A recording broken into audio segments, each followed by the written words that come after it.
Баршаларыңызға қайырлы күн. Бүгін біз сіздермен тойымда ерекше бон аппетит салатын жасайтын боламыз.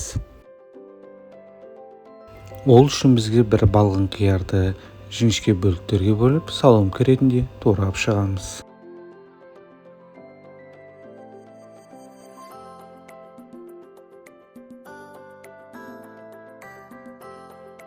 Тауық жұмыртқасынан жасалған блинчикті рулет ретінде орап, дөңгелекше ретінде тураймыз және де оны ыдысымызға орналастырамыз. Алдын ала суға піскен тауықтың сан етін жіңішке соломка ретінде турап, ыдысымызға саламыз.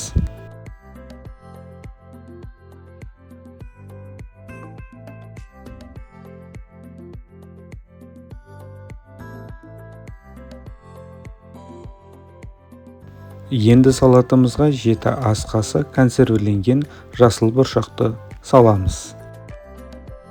Жасыл бұршағымыздан кейін 4 ас қасық үрме бұршағымызды саламыз.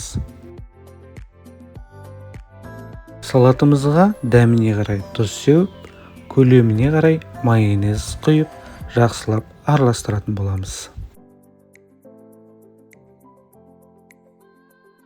Міне біздің тойымды бон аппетит салатымыз дайын болды. Егер видео ұнаса лайк басып, каналыма тіркелуді ұмытпаңыздар. Және де сіздер менің каналымнан басқа да салаттардың түрлерін көріп, үй жайында дайындай аласыздар. Астарыңыз дәмді болсын.